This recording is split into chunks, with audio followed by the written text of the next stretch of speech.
लचकत चमकत चलत कामिनी, जही गुण दमकत चपल दामिनी।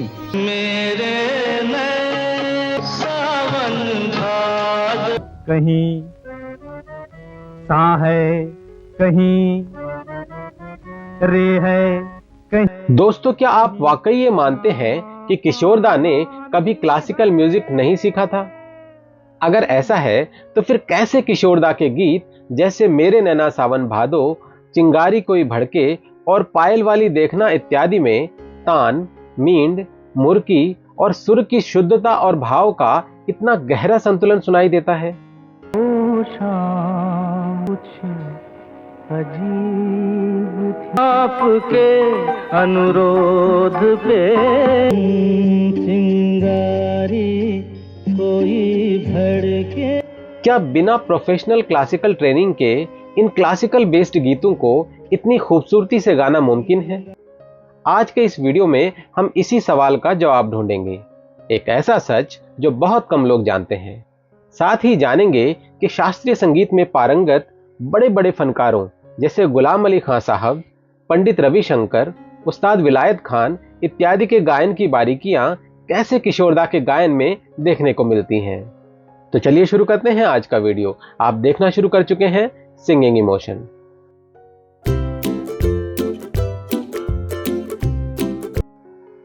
दोस्तों, आज के इस एपिसोड में हम किशोरदा की गायकी के उस पहलू पर बात कर रहे हैं जिस पर बहुत कम चर्चा होती है। ये तो सर्वविदित है कि किशोरदा की गायकी में कोई फॉर्मल ट्रेनिंग नहीं हुई थी, लेकिन आश्चर्यजनक रूप से वो एक अव्वल दर्जे के वर्सेटाइल सिंगर थे। जहां उनकी क्लासिकल बेस्ड गीतों पर पकड़ थी, तो वेस्टर्न स्टाइल सॉन्ग्स में भी उनका कोई जवाब नहीं था। कोरा कागज था ये मन, वो लोग कहे लोगों का काम है कह। तो आखिर उनकी जबरदस्त रेंज और वर्सिटैलिटी का क्या राज था? दरअसल संगीत और गायन में किशोरदा की वर्सिटैलिटी अचानक पैदा नहीं हुई थी। बहुत कम लोग जानते हैं कि किशोरदा अपने स्टडी रूम में घंटों रियाज किया करते थे।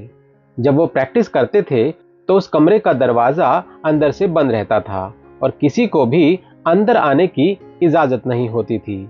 ये उनका निजी संसार था, जहां वो पूरी तन्मयता से सुरों के साथ समय बिताते थे। किशोरदा वाइनल रिकॉर्ड्स के जरिए सीखते थे।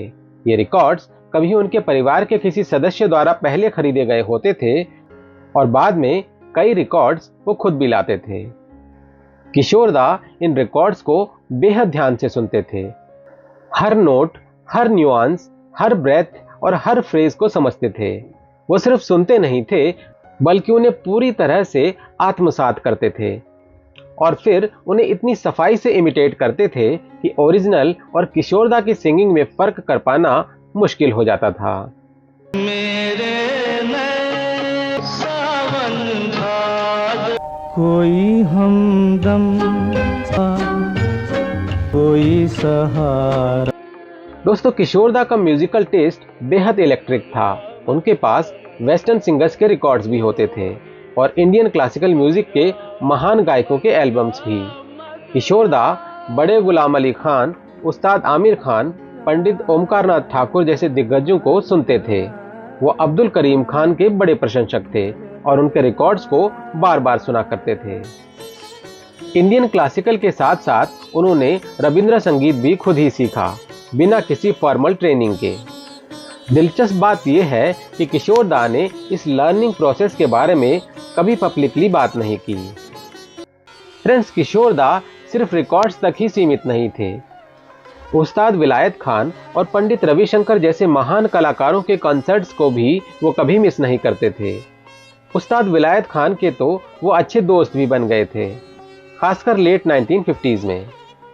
इन लाइव परफॉर्मेंसेस को देखकर और सुनकर किशोरदा ने सुर की डेप्थ, इम्प्रोवाइजेशन और पेशेंस को और बेहतर समझा।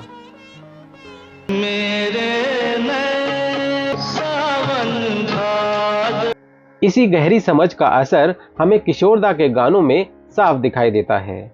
मेरे नैना सावन भादो में उनकी मींड और ब्रेथ कंट्रोल एक ट्रेंड क्लासिकल सिंगर जैसी लगती है। चिंगारी कोई भड़के में सुर को थाम कर रखने की जो पेशेंस है वो क्लासिकल सोच को दर्शाती है। जिंदगी के सफर गुजर जाते हैं। जिंदगी के सफर में गीत की फ्रेजिंग और भाव रागा बेस्ड अंडरस्टैंडिंग को दिखाते हैं।